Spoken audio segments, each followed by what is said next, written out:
حرام ہے یہ اسلام میں. توبہ کرو ان تمام سب چیزوں سے. یہ جاہلیت کی رسم و رواج ہیں. اس لیے اللہ سے ڈرو. اور سنو، میں عرض یہ کر رہا تھا، والدین کی فرما برداری کرو اور آپس میں محبت پیدا کرو.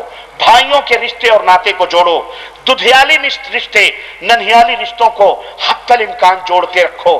اور سنو، صلہ رحمی کی برکت کیا ہے. صلہ رحمی کس کو کہتے ہیں؟ یہ نہیں کہ رشتہ دار تم کو بلائے تو تم جاؤ، نہیں، وہ کاٹنے کی کوشش کرے تم جوڑنے کی کوشش کرو، اس کو کہتے ہیں صلہ رحمی. یہ ہے صلہ رحمی. اور اس کی برکت کیا ہے؟ نبی علیہ الصلوۃ والسلام نے فرمایا کہ اس کی برکت سے عمر میں زیادتی ہوتی ہے. 40 سال کی عمر ہے، اللہ 80 برس کی کرتا ہے. اللہ اکبر. نمبر 1. نمبر 2، روزیوں میں اضافہ ہوتا ہے.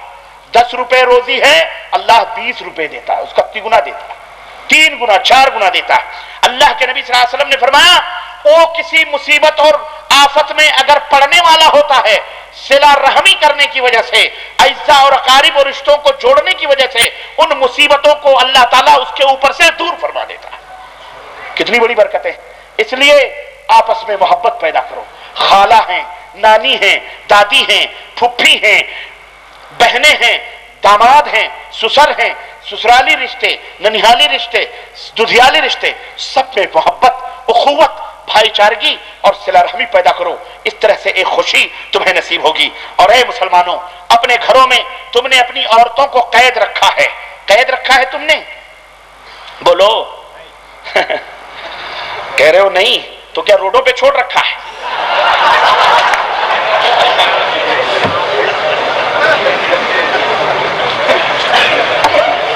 قید رکھا ہے. اللہ کے رسول صلی اللہ علیہ وسلم فرماتے ہیں تم نے اپنی عورتوں کو گھروں کے اندر قید رکھا ہے. اب یہ ہماری بے غیرتی ہے کہ ہماری بیویاں روڈوں پر شاپنگ سینٹروں میں جائیں. ہماری بیویاں بغیر اجازت کہاں جا رہی ہو پوچھتی کہاں ہے. کبھی مل گئی، کہاں گئی بیگم؟ اپنی اماں کے یہاں گئی تھی. ارے شوہر کو پتا نہیں، سسرے کو پتا نہیں، بوڑھی ماں بیٹھی ہے، بھاگ رہی ہے ادھر سے ادھر، شاپنگ سینٹروں میں گھوم رہی ہیں، میک اپ میں اور کہاں کہاں. آج کل تو تمہاری عورتوں کو برباد کرنے کے لیے ایسی ایسی دشمنوں نے چالیں چلی ہیں یارو. اعوذ باللہ، استغفر اللہ، میں کیا بتاؤں. ایسی ایسی چالیں کافروں نے. اور مسلمانوں، حیدرآباد کے غیور نوجوانوں، تم اس شہر کی آبرو ہو. اللہ کی قسم، تم اس شہر کی رونق ہو، تم اس شہر گلستاں کے پھول ہو. تم اگر ختم ہو گئے تو یہ شہر ویران ہو جائے گا. تمہاری تہذیب، تمہارا تمدن، تمہارا عقیدہ، تمہارا ایمان اس شہر کی عزت ہے. اگر یہ ختم تو سب کچھ ختم. یہاں الو بولیں گے. کون بولیں گے؟ مسلمان نہ رہے تو کون بولیں گے؟ الو بولیں گے. اس لیے تمہارا فرض ہے کہ اس شہر کی رونقیں، تہذیب اور ثقافت جو اسلام سے جڑی ہوئی ہے اس کو زندہ رکھو. ان اقدار کو، ان کلچر کو، ان امتیازی شان کو جو حیدرآباد کی ہے، تمہاری ذمہ داری ہے اس کو زندہ رکھو. شرک اور بدعت کر کے نہیں، بے حیائی فحاشی کر کے نہیں، ہاں روڈوں پر ننگے گھومنے سے نہیں، شراب اور زناکاری کر کے نہیں، اور کلبوں اور نائٹ کلبوں اور ڈانس ہالوں اور پروگرام اٹینڈ کر کے نہیں. تم اس لیے نہیں آئے ہو. اسلام میں رہو، اسلام کے ساتھ اس کی عزت کو بڑھاؤ، تب یہ عزت ہوگی، ورنہ ذلیل ہو جاؤ گے. کفار تمہیں کاٹ کے پیٹ کے گٹروں میں ڈال دیں گے، تم کہیں کے بھی نہیں رہو گے. میں عرض یہ کر رہا ہوں، اپنی بہن اور بیٹیوں کو، عورتوں کو تم نے گھروں میں قید رکھا ہے. مطلب یہ ہے، یہ اسلام کا حکم ہے کہ وہ گھروں کے اندر رہیں، 4 دیواریوں کے اندر. روڈوں پر ماری ماری نہ پھرے بے پردہ بے حیا. بڈھی ہے، ہم نے دیکھا ہے، بڈھی ہے 70 برس کی، ماشاءاللہ چہرے پہ پردہ ہے، نقاب فل اوڑھ کے چل رہی ہیں. اور بڑی حسین و خوبصورت نوجوان لڑکی بے پردہ گلے میں روپٹے ڈال کے بغل میں بڈھی کا ہاتھ لے کے چل رہی. ہم نے کہا یہ الٹی گنگا کہاں سے بہ رہی ہے بھائی؟ یہ الٹی گنگا کیوں بہ رہی ہے؟ یہ نقاب جو 70 سالہ پہ ہے، اسے تو 14 سالہ پہ ہونا چاہیے تھا. 14 سالہ فتنہ جاگتا ہوا چل رہا ہے. بڑھیا کھوسٹ وہ پردے میں چل رہی ہے. یہ الٹی گنگا ہے. یہ ہے کہ نہیں ہے؟ یہ ہمارے ہاں ہے کہ نہیں ہے بھائی؟ نانی ہے، دادی ہے، بیٹی فلانی جگہ لے کے چل. اب اب بیٹی نظریں ادھر ادھر بھٹکاتے ہوئے چل رہی ہے، بوڑھی بیچاری پردے میں جا رہی ہے. حرام ہے یہ اسلام کے اندر. جس کو پردہ کرانا ہے اس کو تم نے پردہ نہیں کرایا، اور جس کے لیے حلال ہے کہ وہ اپنے چہرے کو بھی کھول کر کے چلے اس کو تم نے بالکل پیک کر کے بالکل بلٹ پروف بنا کر کے لے کے جا رہے ہو، اور جس کو فتنہ جو بم کا گولا ہے اسے کھلا لے کے جا رہے ہو. یہی وجہ ہے کہ یہ نوجوان بگڑتے ہیں اور سیٹیاں مارتے ہیں اور نظریں بھٹکاتے ہیں، ایکسیڈنٹ ہوتے ہیں اور نہ جانے کیا کیا کرتے ہیں. اس لیے پردہ سکھاؤ، پردہ اسلام میں ہے. حرام ہے بے پردہ اور دیوس ہے وہ مرد. نبی کریم صلی اللہ علیہ وسلم کی حدیث سنو. اللہ کے نبی نے فرمایا جو لوگ اپنے گھر کی عورتوں کی بے حیائی اور بے شرمی پر اپنی عورتوں کو نہیں روکتے ہیں، خاموش رہتے ہیں، وہ دیوس ہوتے ہیں. وہ کون ہوتے ہیں؟ اور دیوس کی سزا کیا ہے پوچھا گیا تو نبی علیہ الصلوۃ والسلام فرماتے ہیں دیوس 1 مہینے کی دوری پر بھی رہے جنت کی خوشبو نہیں پا سکتا. اب بولو دیوس بننا ہے؟ دیوس. اور اے میری ماں بہنوں اپنے شوہروں کو دیوس نہ بناؤ، دیوس نہ بناؤ، اور بے حیائی بے شرمی سے توبہ کرو. اللہ کے لیے اللہ سے ڈرو، اور لوگوں اپنی عورتوں کا خیال کرو، ان کی عزت کرو. وہ تمہارے خاندان، تمہارے اسلام، تمہارے دین کی عزت ہیں، تمہاری ناک ہیں. ان سے محبت کرو، ان کے حقوق کو یاد ادا کرو. اور ان کے حقوق کیا ہیں؟ نبی علیہ الصلوۃ والسلام نے فرمایا جو کھاؤ وہ کھلاؤ، جو پہنو اپنی بیویوں کو بھی پہناؤ، جو پہنو اپنی. بولو، بڑے دھیمی بول رہے ہو، کیوں؟ جیب سے زیادہ نوٹ نکلے گی؟ اچھا اب میں سمجھا، میں بیویوں کی بات کر رہا ہوں، بیوی کی نہیں کر رہا ہوں. یہ بات ہے، اسی لیے خاموشی ہے. ڈرو مت، ڈرو مت، ڈرو مت. میں بیویوں کہہ دیا، شاید مجھ سے غلطی ہو گئی ہے کہ نہیں، مجھے بیوی کہنا تھا. میری ماں بہنیں میرے اوپر ہو سکتا ہے گالیاں دے، کوسیں کہ یار یہ آیا پتہ نہیں کہاں سے گھما رہا، میرے مردوں کو خراب کر رہا ہے. گھبراؤ مت میری ماں بہنوں، تمہاری قسمت میں جو اللہ نے روزی لی، قسمت میں